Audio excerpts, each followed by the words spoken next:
Hi guys, welcome to my YouTube channel. My name is Anita. Okay, so guys, this is my natural space. Okay, so in case that this is your first time coming to my YouTube channel, thank you for clicking on that link. My name is Anita Ibuka. You can call me Annie Ama. I love to be recognized as Annie Ama anywhere that I go, just because you haven't met any other Annie Ama. I'm gonna be the first and the only in your mind. So anytime you hear that name, I want you to think of me and remember my face, whatever it is that it is about me that attracted you to me in the first place. Anyways, welcome to my YouTube channel, and if this is not your first time, thank you so much, guys. Thank you for sticking with me. I know you know what I mean. So don't worry, today I'm just here to give you a TED talk, just to give you updates and all of that stuff. I know I've gotten a lot of messages, a lot of people that have just been waiting to hear what's going on, what's happening. Of course, I am going to give the updates, and here I am today with a little piece of it. And I just hope that at the end of, as always, at the end of this video, you'll be able to pick something out of this video that is valuable and that is worth it. I don't want to waste your time, of course. So if you're spending any time with me, you have to be leaving with something worth it, something valuable. First of all, so let me give updates. I don't know if you can tell, but I'm in my comfort zone right now. In my home at Abuja. I just came home for a quick, breeze out. If you're coming here for the first time, you might not get what I'm saying, but before the end of the video, I'm sure you will get what I'm saying. But if it's not your first time, or if you know me at all, I'm sure that you get the gist. So I'm at Abuja now, and just quickly take some of my stuff, prepare, and I'll be heading back to Katsina. So here's the gist. For those that are coming to my channel for the first time, I'm serving in Katsina State, that's National Youth Service Corps. Just finished camp, came home for a break, a quick, refreshing, and take my stuff back for the full 1 year service. And so basically that's where I'm at right now. And before now, I made a video. I think I uploaded 2 videos while I was at camp, saying how I wanted to do daily vlogs and carry you guys along the whole camp process. I was so excited about it, even though I had this thing. Every time I have that thing, somehow something always happens. I need to learn to listen to that thing every time I have it. But anyways, I had this restraint at the beginning, but I was like, what could go wrong? Let's just go ahead and let it be that I started and then, something happened and I didn't start at all. And then at the end of the day, I'll just be looking back with regret, like, why didn't I even start? And at the end of the day, what I imagined will happen. So just like after the second upload, I think the third day, I even already made like 2 other videos to upload. And then during our swearing in, the DG came in, and I had been hearing whispers of it, but I didn't know it was an official stuff. So he came in and he was like, he doesn't want us uploading anything while we're in camp, that we can take our pictures and our videos, but we should not upload them, like put them online while we're in camp. One, for security reasons. You don't want to give people update about what is happening in camp, because we want to keep ourselves and the entire camp safe while we're in the camp. And also because I had to go ahead, because I was in OBS while I was in camp, so I had to go ahead to ask the PRO, because I worked directly with him, and I had to ask him that, see what's going on. I have this YouTube channel, this is what my plan was, I don't know if it's okay. I showed him some of my videos. He was like, it's cool, there's nothing really wrong with my videos. One of the reasons that instruction was given was because some people might be posting the wrong things, and also for security reasons, so that mine is not a problem. But since there's been an instruction given, I just had to stick with it. And then if you know me, you know that I'm just that person. Once there's a rule, I'm just gonna want to keep it. Like, I don't want any problem, and also having officials, and when I say officials contact, if I upload any video and put up the link, one way or the other, it will get to these officials, and I don't want to question, I don't want anything to be done to my image or any of that stuff. I know I think a lot. I might be taking it very seriously, but that's just who I am. So many times I wanted to upload, but thinking about it, I already knew that there was a law guiding that, so I couldn't bring myself to just upload. So what I did was just make sure I maximize the moments. Let me not lie, after that it was difficult for me to keep up with even recording, because my initial plan of uploading daily was because I wanted to be uploading the videos and deleting them from my phone so that I'll have space. So now that I have to be storing videos, I didn't have space. My phone started messing up. So yeah, I'm not sure I was able to make so much videos, but great thing, I was in OBS, so I have a lot of somehow I have a lot of videos that I'll put together. I'll say that at the end of the video as well. So yeah, that's actually what happened. So I'm really sorry for getting you guys hook high, because I know a lot of people were excited to, come with me to camp and all, but I promise you, as much as possible, I'm not gonna just leave you blank like that. I'm gonna try to give you update as to everything that happened with camp. As a matter of fact, that's what I want to do in this video, and I don't want to take so much of your time. So I hope I'm forgiven. Please let me know in the comment section if I'm forgiven and if I'm understood. It wasn't my intention to just leave you guys blank. I didn't know how to explain it without raising any controversy, since I was still in camp. I didn't want to be decamped or any of that stuff, declared, all those things. I don't want it. I just wanted to keep to the rules, and I also did not want to now come and upload when I was told not to upload. So anyways, I'm gonna answer a few questions just to give you guys updates while I'm on this video. The first question is, how was camp? So camp was amazing. I can't even tell you. I think this is one of my most fulfilling experiences, not because of anything that, special things they happen in camp, but not because of anything so special that happened, but because of the decision I made before going to camp, right? So I had observed that throughout my life there are certain opportunities I have gotten, and I had misused them because of I was trying to hinder myself. I was trying to hold back from certain things. I was trying to be someone else. I used to have this identity crisis as a child, like growing up, because I'm still a child. Growing up, I'm not still a child, but like, you get what I mean.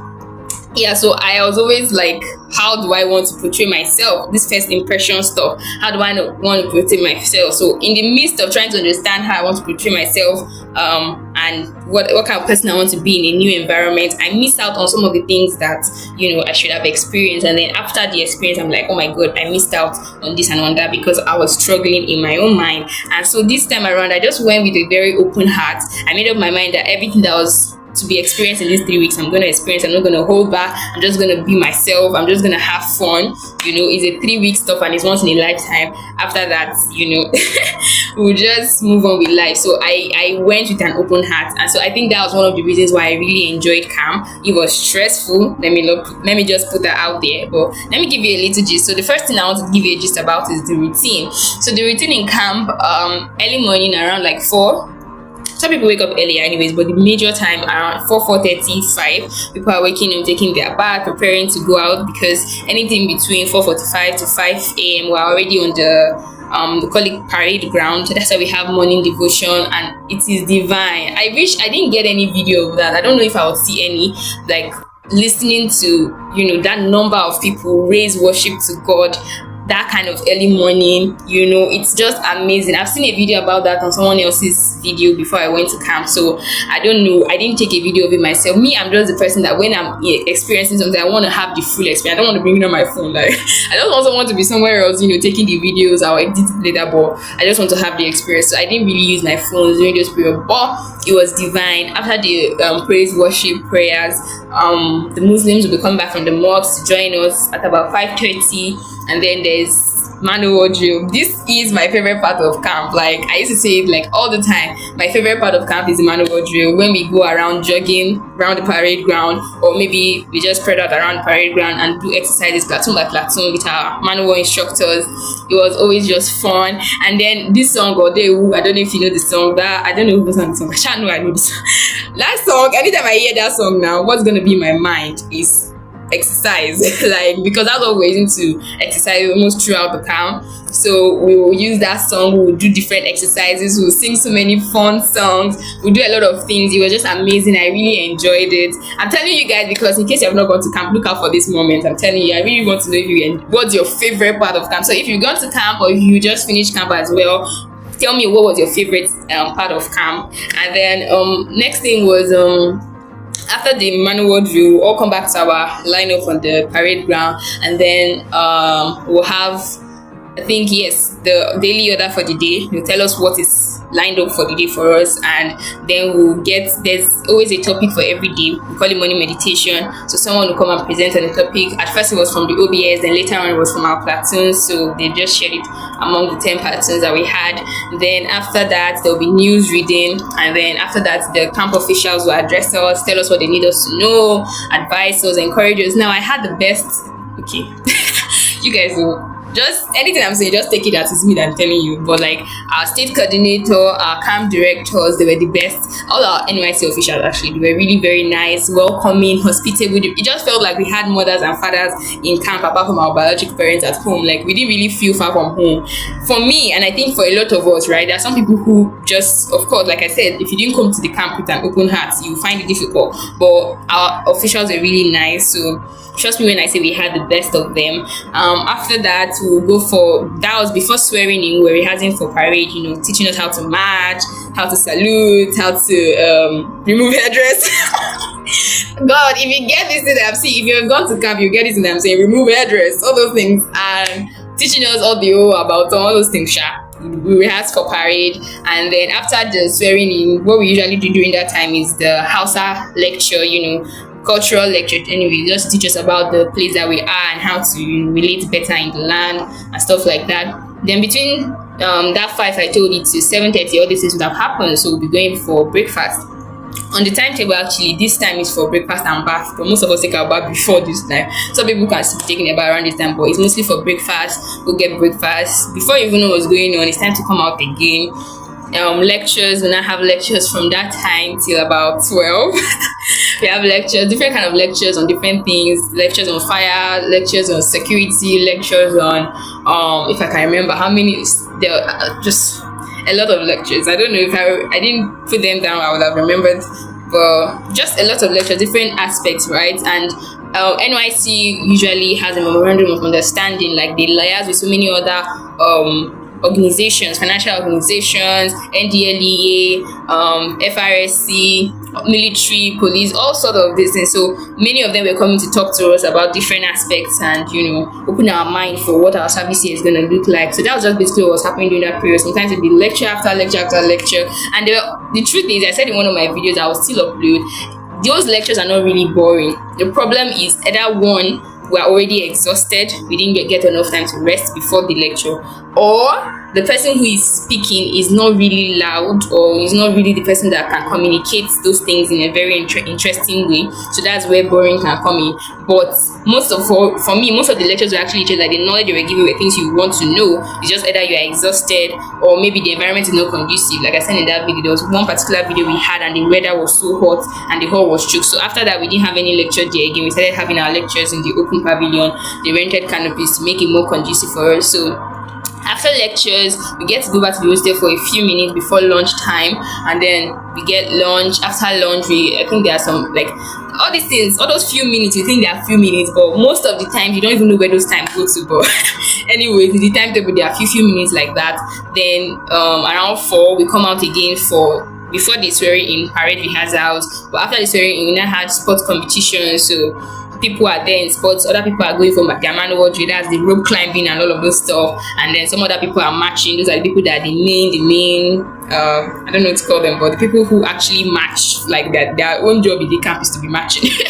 any event that we have that wants to stand on parade, that wants to raise the flag, or any of those things, yeah. So yeah, basically. And then after that, around like 6:30, 7 again in the evening, there's dinner. Then we go back, and then we come back for social night around 8 p.m. to like 10 p.m. And 10 p.m. to 10:30 is lighter. So basically, that's what the day was like every single day for us. And within all those times that have been allocated, there were different activities, and it was just like that. So the next thing is I would like to talk about the activities. So personally, like I said, I went with an open heart. I wanted to experience everything that I could experience there. So I was like participating in all. People say they join OBS so they escape a lot of things. For me, I was in OBS, I was marching, I was playing volleyball, I was to do pageant, I don't know how to do it. What else did I do? Dance. You guys, I'm sure some of you must have seen my dance videos already. Manual, like I said, that's my favorite part. And even the marching, right? I was marching at some point until when, because of OBS duties, we had to usher. So on the day of the swearing, I didn't actually march. I was ushering, and I was so glad that I didn't actually, because I was standing at the pavilion where the guests were and watching my mates standing under the sun for hours. Oh my god, it was just not funny, right? It was stressful, obviously. I'm sure if I was, if I wasn't called to usher, if I was marching, I would have done it anyways. But I was just glad that I escaped that for that moment. But I really enjoyed the left, right, move, headdress, all those things. I really enjoyed enjoyed it for the time that I was matching with them as well. I played volleyball. You see all those highlights later. Dance, I think throughout, I think in one of my videos I made, as I was just saying, throughout the camp, I think one thing I was mostly doing was dancing. Not just the arranged dancing, but like every opportunity. You guys, if you know me in person, you will know that I can't hear sound without moving. I cannot. So in OBS, like I had my own people, like where the dancing people. We had this entrance. I can't explain it though. I'm already getting too jiggy already, so let's just leave that part. But it was just great, and this is just on a side note. If you get to camp, if you've not gone to camp yet, please participate in the activities. That's the only way you enjoy camp. If you are trying to run away, that's when you will suffer and you will not enjoy the experience. And then lessons. So now, like I said, I don't want you to just watch my videos, watch me smiling and talking and not pick anything. So I picked some really cool lessons while I was in camp. A lot actually. And I just want to share a few. So the first lesson I learned was during the Mind the Gap debate. They were asking me to actually help, right, to what's it called, represent my platoon. But I was like, that time was the peak of activities. Immediately I saw the topic, I was just if you saw my project story, you probably understand what I'm talking about. But that fear of research came upon me again. I was like, I don't think I will have the time with everything that is happening and the ability to actually research. I don't want to go embarrass myself or embarrass my platoon, so someone else should take it. And a lot of activities were happening that time. That was like the peak of activities. So I was rejecting it. And then on the day of the debate, I was like, oh my god, it was so fun, like, because it's something I love to do. Anybody that knows me, like, I always talk about how I love to do presentations, I just love to talk, I love to research on something, I come and present it. It's something that I've had since I was a child, like, so I was like just excited about the whole thing. And then my platoon people represented. During me, I'm a cheerleader. Anybody that knows me, I'm sorry if you don't know me, but I'm just giving you hints, but I'm that hype person. So when it's time for my platoon, I'm like hyping and everything. And then after, one of my friends, even me, during the presentation, I was like excited, but at the same time I was like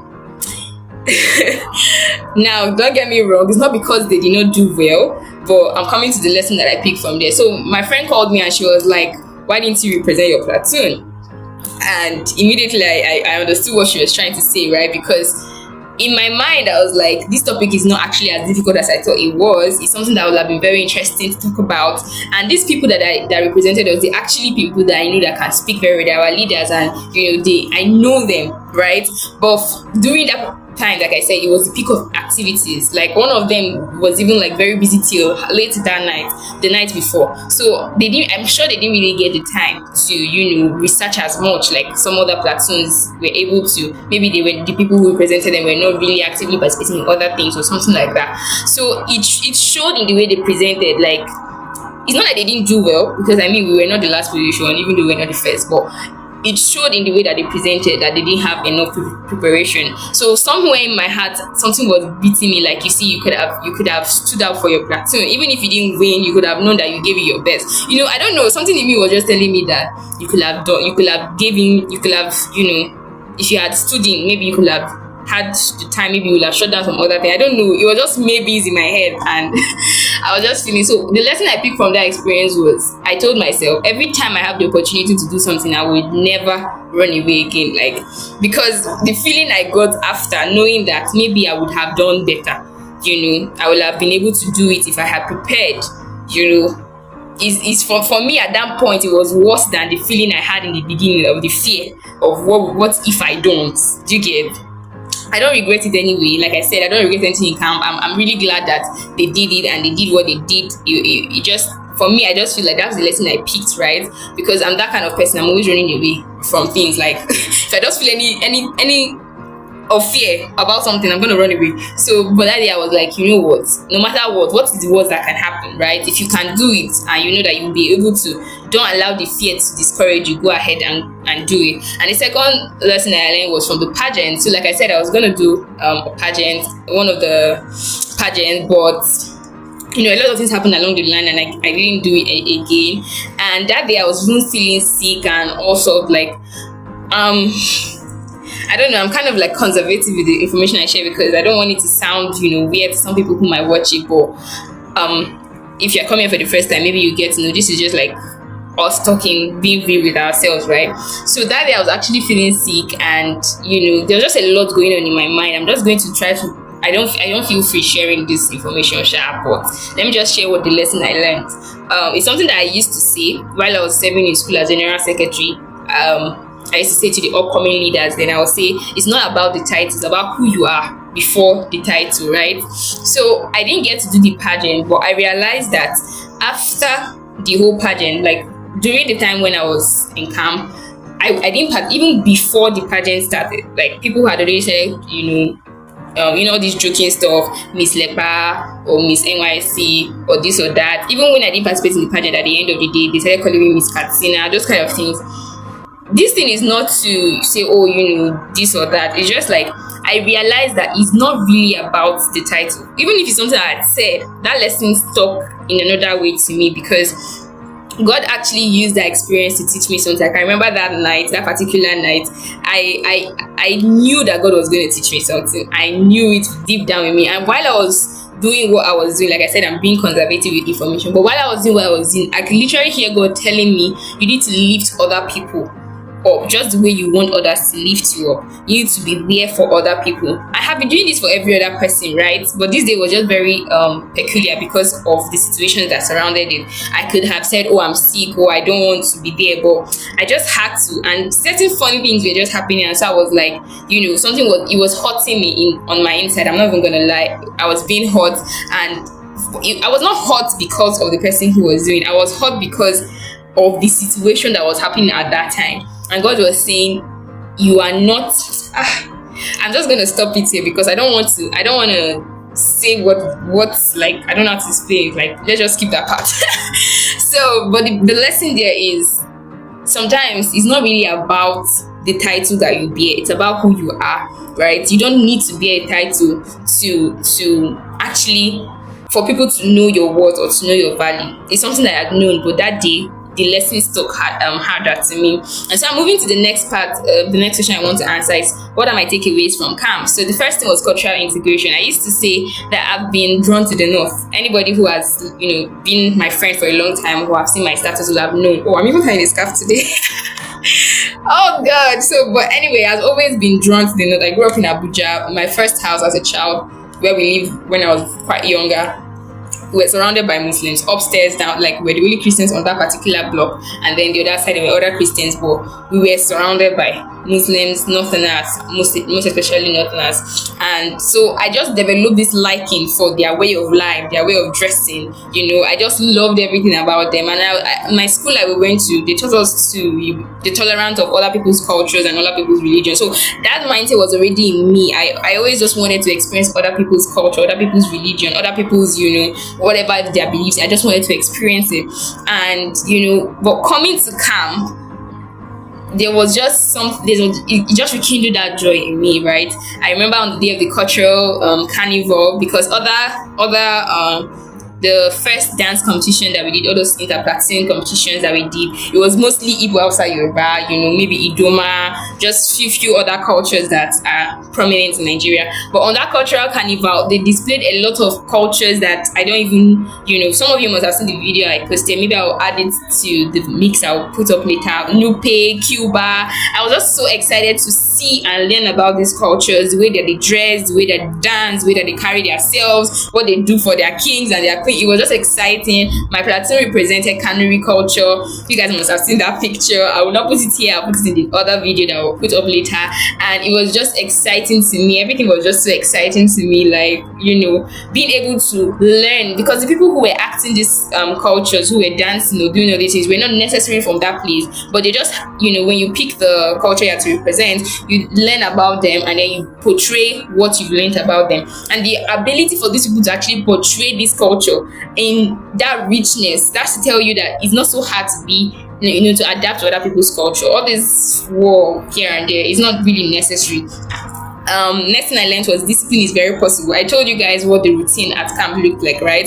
On a normal day, if you tell me that I will maintain that routine maybe for 3 weeks, I'll be like, it's gonna be difficult. Even though I've done it before, like in school, while I was in school, many times actually, like because of responsibility or because of the need at the time. But thinking about it from camp, I realized that it's actually possible to maintain that kind of routine of life deliberately, without, it's not because you are being regimented or you are being, pushed to do it, or someone else is pushing you. It's you that decide, this is how I want my life to run. You can actually maintain that amount of discipline. It's very possible. And the next thing I learned was build connections. It's not that hard. I know a lot of people, when they see me, they're like, I'm very social, this, that. In my mind, I'm so, like, before now, maybe, let me say before now, it used to be so hard for me. When I come to a place and I see a lot of people, I feel like I came late, right? So I'm like, I cannot just come and feel at home or feel around. Like, I don't know how to explain it, but it takes me time to really adapt. So I come in first. Maybe part of the reason why I had an identity crisis as well. I come in first and I'm trying to find my way around until maybe I find one or two people that make me feel at home, and then I'm able to come out as my real self and, just be very comfortable.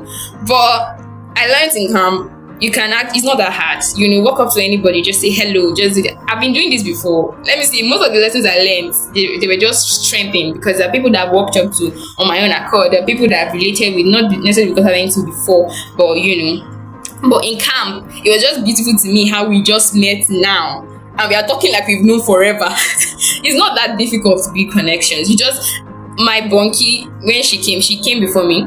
When she came, she met someone in the room. We were like 8 within one room, then 4 within a corner, right? So she met someone in the other corner, and they are like best friends now. Their relationship, I even thought they knew from before. Even she said she's really shocked at how they became friends. And not just her, like so many people that we met at the gate. You see these people walking like as if they've known themselves forever. Even with myself, like people I'm relating with, like we've known forever. We just met, right? So sometimes it's not that hard. It made me to also like come alive, like this mindset I've had to come alive again is like we're all just human beings. The way you are, the way you think of yourself, think about the next person that way.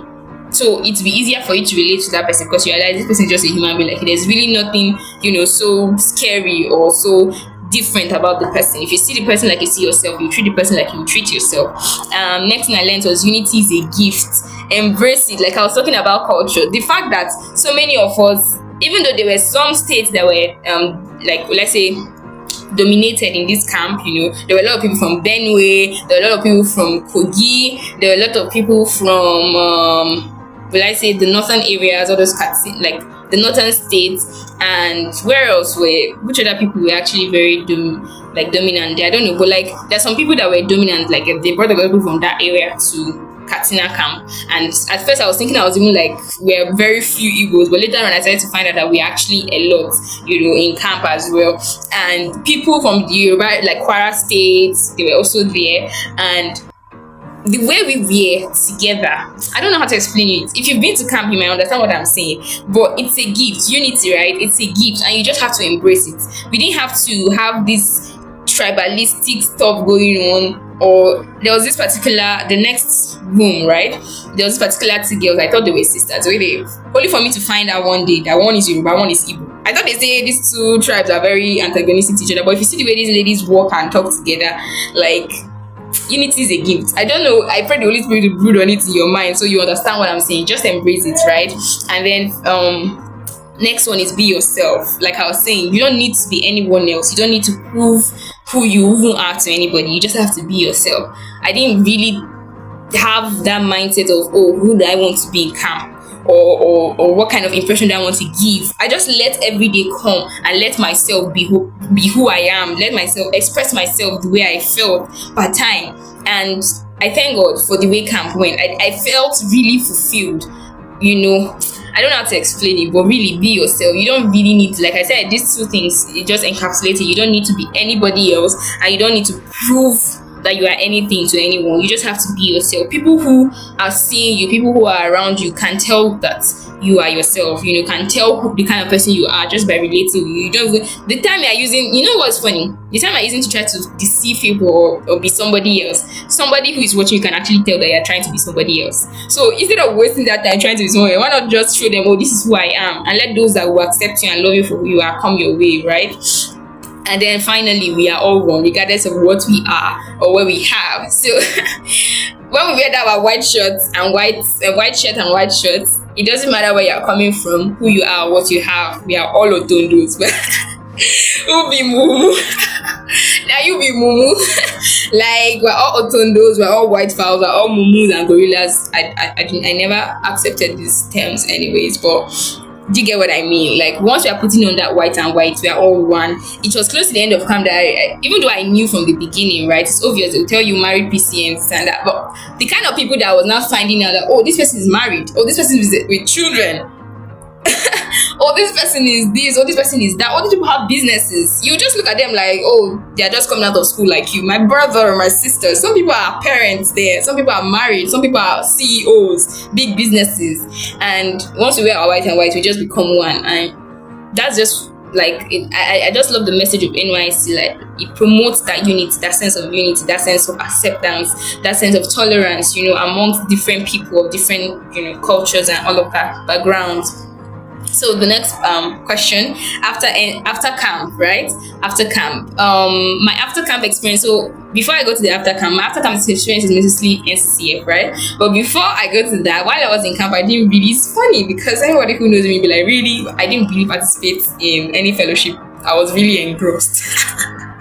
With camp activities, I went to church on Sundays, all the Sundays actually. But when I came the first week, they used to have fellowship every day, every evening, NCCF by 6 p.m. So yeah, 6 p.m.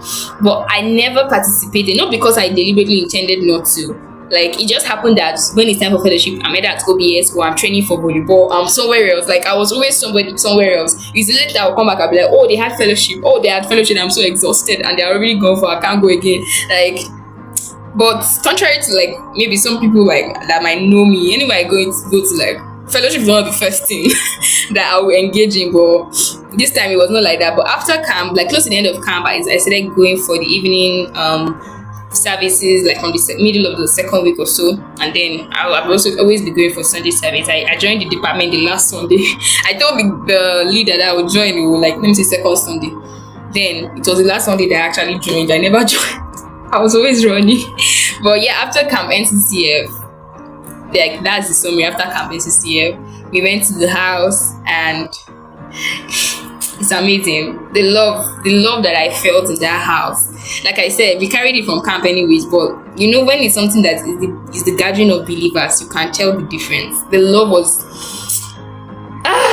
it feels like you just met siblings that you lost many years ago. That's how it feels. That's how it felt like it felt like we didn't feel like we're strangers. We felt like we knew ourselves. For me, most of the people that I was conversing with, it felt like I had spoken with them in time past. So I would ask, oh, where did you school? Oh, what stage did you grow up? And I'm like, I've never been there before. There's no way we could have met.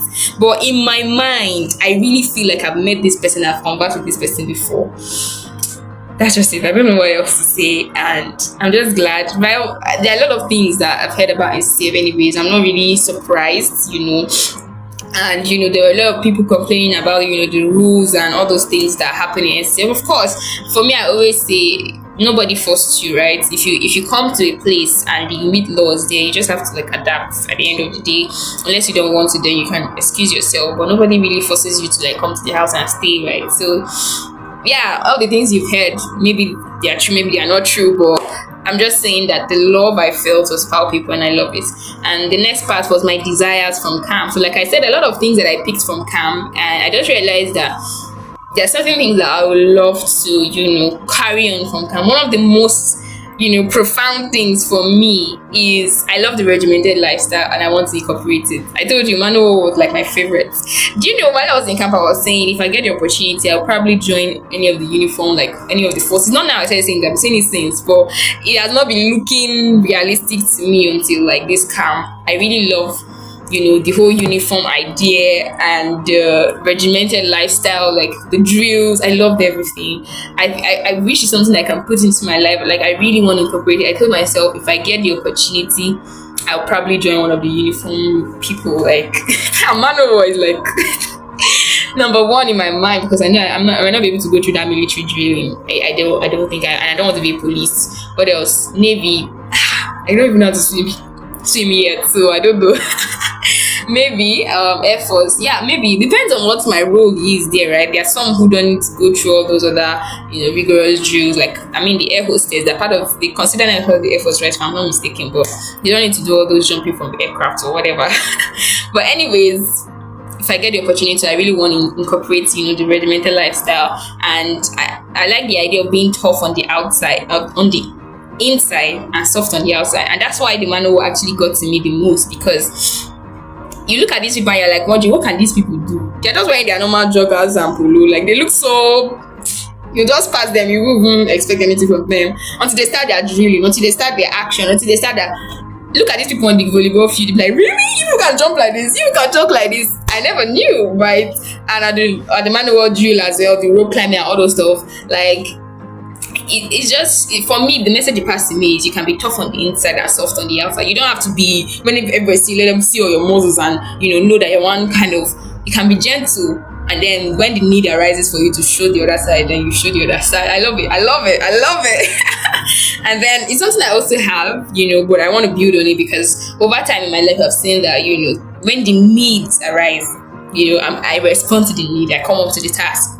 But on a general note, I'm just a soft baby girl, And I think I've come to the end of my update for this particular video. I really hope you enjoyed this video. I hope you enjoyed listening to me chat. And I really want to know what you think. What, like I said earlier, what's your favorite part of camp if you've experienced camp? And what are you looking forward to if you've not experienced camp? And, what do you think about the regimented lifestyle of the uniform men? Any of them as ones that you know about? And yeah, basically, everything I've said, anything that you can connect to, you can relate to, you can as well drop it in the comment section. I would love to read. I would love to read. And I'm surprised, actually. This part of me, I just think that it's something that God gave, like it's just a gift, because I've not been feeling like talking a lot these days. I've just been in that era where I just want to listen. I just want to watch every other thing happen. I don't want to be, yeah, but I'm surprised. I was thinking I would be so dull by this thing, but look at my energy now. So yeah, I'm just excited. Thank you for listening. And like I said, I'll make a video mix hopefully soon. My phone has been, but I'll make a video mix that I will show you what the highlight of camp was, the videos that I have available. I'll just show you what it looks like. And yeah, no promises. I'll see if I can take you back to Katsina with me. If I can't, maybe it's just be break time. But I'll try as much as possible. I made some other videos before going to camp that I haven't been able to post because I haven't finished editing them. I'll see how possible it will be for me to do that. But anyways, I really appreciate you guys for sticking with me this week's that I just shot out. I'm really sorry and I didn't mean to. And those of you just coming, I really encourage you to go to my previous videos and just watch. Tell me, what you think in the comment section of any of my videos. I'll be glad to read. And welcome to the family. Here's just a safe space. We get to learn as we experience life, And I believe if you watch my videos and as you continue to, interface with me through my videos, you get to know me more and you get to know what I really stand for. And it's just an honor. Like, I really feel honored, knowing that you guys are here, whatever the weather, Thank you so much. I hope to come on here more often, from now. Hopefully everything will be in place and I'll be able to make as much videos as I wanna. No limitations, But anyways, see you next time. Thank you for watching. I love you.